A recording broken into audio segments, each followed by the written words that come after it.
Orang Korea, Cina, Jepang itu konsumsi mereka tidak lepas dari tepung, terutama mie instan. Mie instannya tidak tanggung-tanggung, tapi mereka masih memiliki kualitas kesehatan yang baik. Kenapa? Atau kualitas kesehatan yang baik? Apakah kualitas tepungnya berbeda dengan tepung di Indonesia? Wallahu alam, saya tidak tahu. Tapi di sana orang di Jepang, kalau lihat Jepang itu, Jepang, Hong Kong, Cina, coba orangnya suka jalan, ya kan?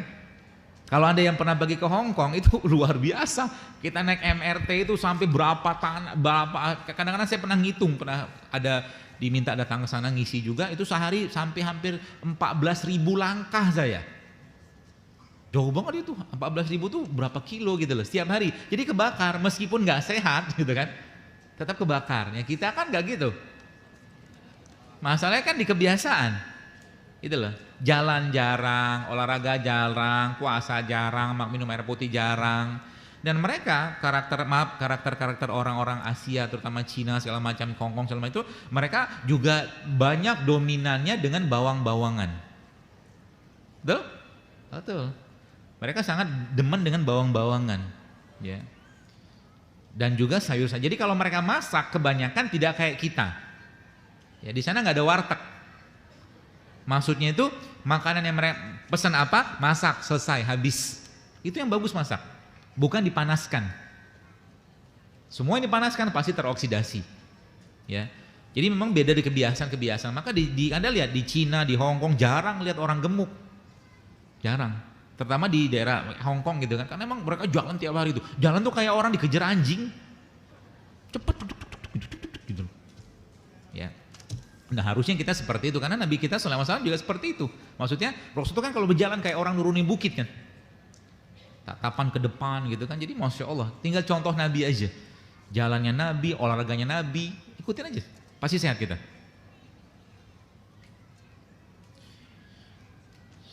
Suami saya ada tumor jinak tumbuh sekitar 6 tahun. Saya terapi kompres panas rutin, bobokan pakai racikan rutin, apakah kalau di terapi akupuntur aman? Ya aman-aman aja, asal jangan ditusuk di tempat tumornya sih ya. Jangan ditusuk di tempat tumornya. Tapi saya wallahu alam, kalau untuk tumor kayak begitu saran saya mungkin harus dibantu dengan herbal, tidak cukup dengan akupuntur.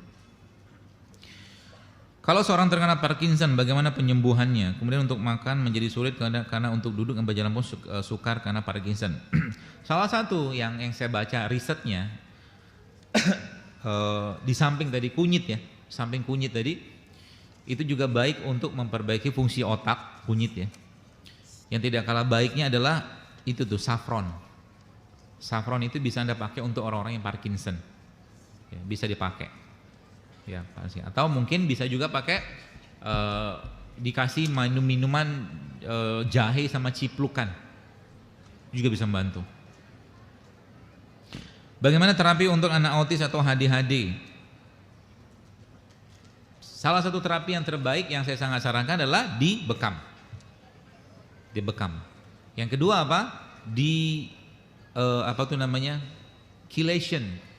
Ya, chelation itu diangkat logam beratnya, atau mungkin diangkat. Anak-anak autis dan anak ADHD ini kan kecenderungannya mereka punya kadar logam berat, karena saya pernah dapat kasusnya. Jadi waktu lihat kadar logam berat pada anak autis itu tinggi sekali.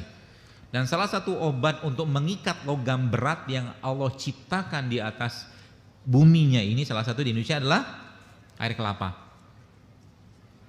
Air kelapa tuh kalau teman-teman mau nyobain, saya pernah ceritakan seorang guru saya juga, ketika dia cerita, ketika kita masukkan racun dalam bentuk cair ke dalam air kelapa, terutama air kelapa yang masih ingusan, dagingnya itu halus banget, itu ternyata racun tikus itu tadi itu menggumpal di situ. Jadi air kelapa itu menggumpalkannya.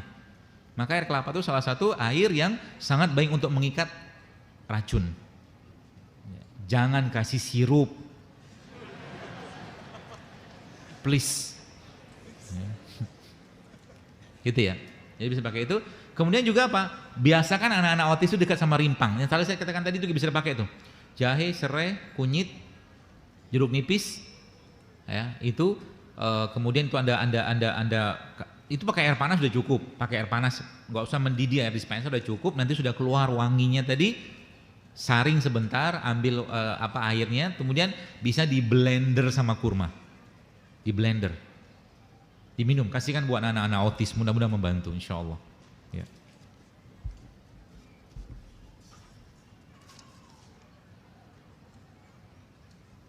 Untuk pola-pola hidup yang saya jelaskan seperti ini, apakah bisa diterapkan untuk ibu menyusui?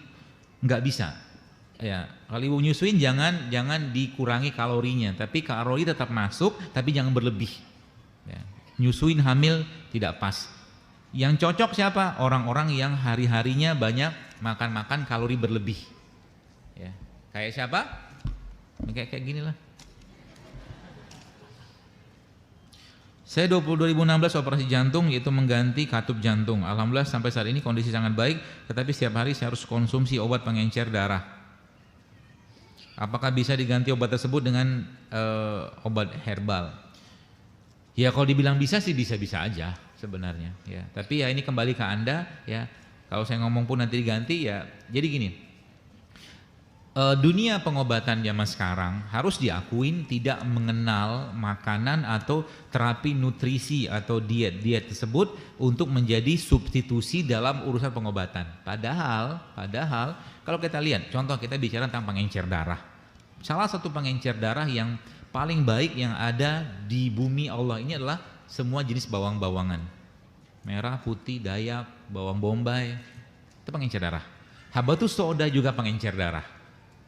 Ya, jadi itu jadikan sebagai makanan kita. Jadi sebenarnya bagaimana caranya agar supaya darah tidak kental? Coba saya tanya. Jangan masukin yang bikin lemak, ya kan? Pola pikirnya gitu. Supaya darah tidak kental, maka jangan masukin yang bikin lemak. Contohnya bikin lemak tadi apa? Gula, tepung, kan gitu kan? Supaya darahnya cair dan lancar segala macam. Caranya gimana?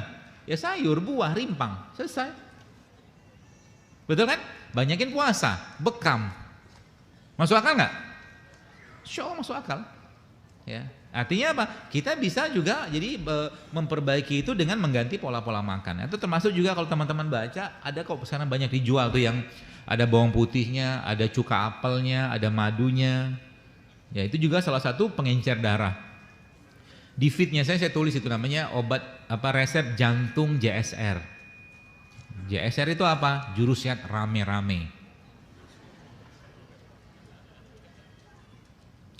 Mohon dibuat komunitas pengusaha muslim sejalan dengan apa yang saya ajarkan, yang berdasarkan Al-Quran atau hadis, yaitu komunitas yang jual beri produk yang halal toiban, misalkan yang bebas bahan pengawet, bebas GMO, karena kami kesulitan mendapatkan produk tersebut. Mulai dulu sendiri. Jangan ngandelin orang lain. Karena gini, kalau kita selalu bergantung pada orang, jadi kita sebenarnya saya bilang tadi, sekarang kita ini apa yang Bapak Ibu datang ke sini, sebenarnya kita sedang menciptakan atau membuat market yang baru, pasar yang baru loh.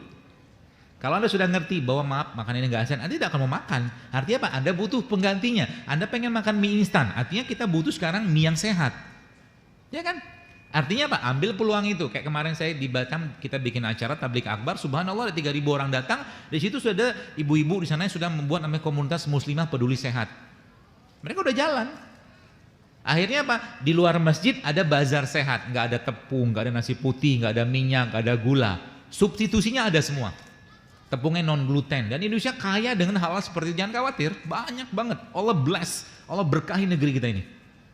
Tepung non gluten ada. Gula pasir diganti gula singkong ada.